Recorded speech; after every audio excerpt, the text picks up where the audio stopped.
Yeah, I'll go back to my first year. I was the head coach of the University of Wisconsin. My rookie year, we had finished the season 11-1.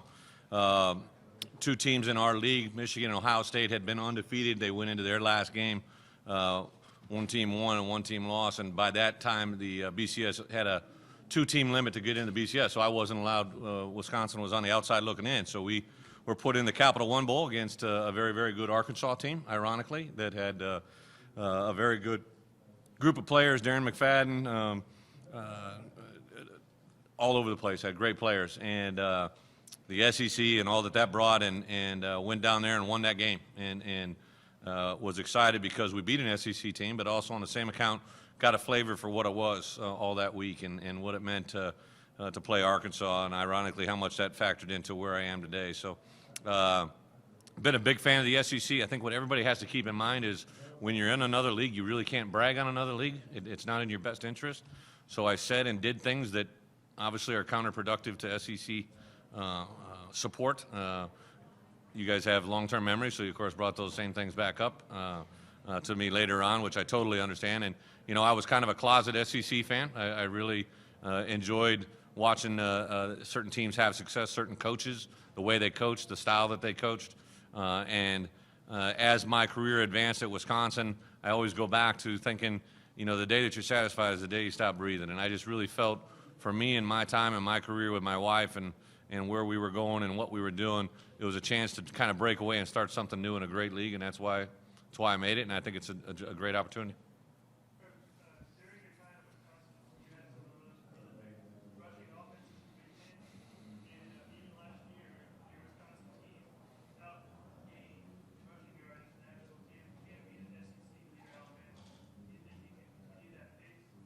You know, we're going to definitely run the football. I think one of the things that gets left in the discussion is we were also tremendously talented throwing the football. Last year might be a little bit off number-wise, but the 3 years prior to that, we were one of the most efficient teams in balance between running and throwing the football, and that's not very common.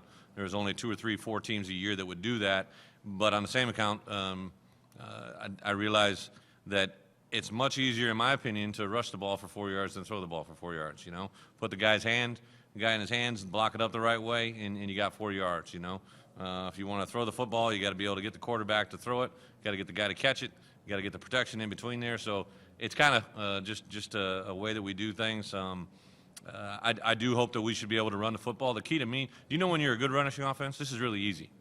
Everybody just thinks by numbers. You can, you know, people can pad numbers. You can run for 350 yards in a game and 150 in the next one, and you come out with an average that is good, but you didn't do anything in the second game, you know? So what you really do, if you become a good running team, is you be able to run the football when everybody in the stadium knows you're going to run the football. You know, I knew I had a good team when we played Michigan and we ran the ball 28 times in a row. That's when I knew I had a good rushing football team. So I don't know if we can get to that point, but people kind of lose vision on what is a good rushing offense. A good rushing offense is when it's 4th and 1, they know I'm going to run over right tackle, and that's what we do. And that's when you have a good rushing offense. Speak to the offensive line. Talk about its development. I've been very blessed the fact that I didn't know a guy like Travis Swanson was sitting there waiting at Arkansas. Travis is an exceptional football player. He's an exceptional human being, but from a pure football standpoint, he is probably the best center that I've ever coached, and I've had some good ones. Had guys get drafted in the first, second round the last couple of years, but Travis can bend. He's athletic. He's strong. He's gifted academically. In the mind, he can do things that calling our whole offensive set and plays that is exceptional. Really excited. We moved Bray Cook from right tackle to right guard. Anybody that starts a tackle and moves to guard is going to just be that much better off in the space that he's provided. I think at left tackle, Hurd is a player that he may not exactly be everything that you want, but he is definitely very, very efficient and is a guy that we're excited to see get out there.